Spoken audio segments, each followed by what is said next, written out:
Hello everybody, today we are going to do the unboxing and mini review of the Samsung Galaxy J5.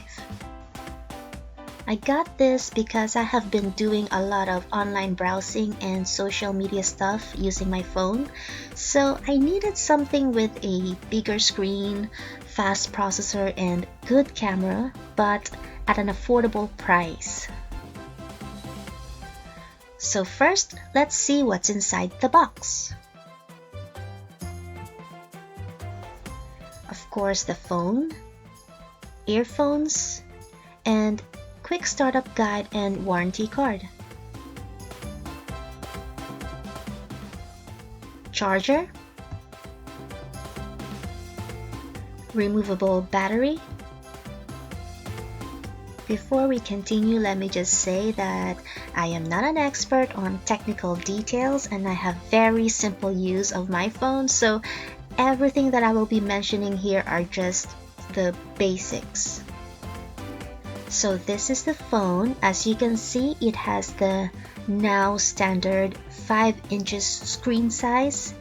As a whole, the phone is quite thin and light. I find it quite comfortable to hold and use with one hand, although personally I use both hands when texting or typing just because it's easier for me when using a QWERTY type keyboard.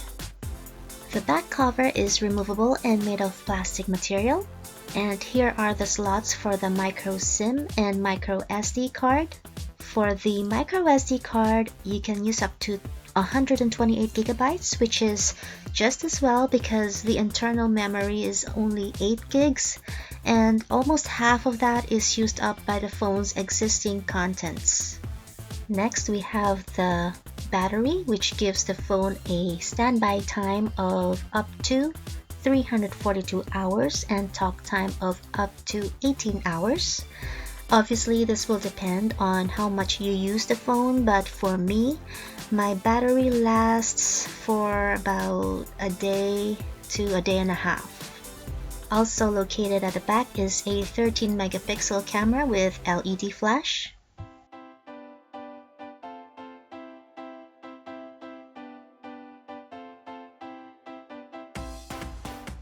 As you can see, it takes really good pictures, so it is one of my favorite features, and it also takes 1080p videos. Another thing I would like to mention is that its shutter speed is quite fast, so if you're the type of parent like me who likes to take photos of your toddler's special or funny moments, this is very good to have. Along with this camera, you can use some built-in basic camera modes like Auto, Pro, Panorama, Continuous Shot, Beauty Phase, Sound and Shot, and Sports. There are also some basic effects like negative, sepia, and grayscale.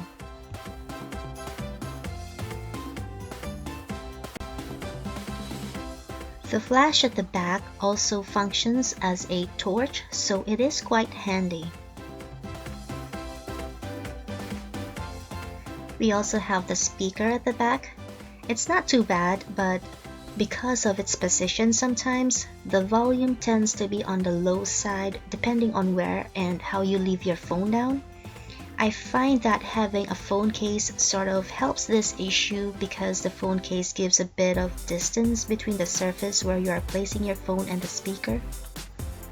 At the front, there is a 5 megapixel camera and there is also a flash, although it is more of a steady light when in use.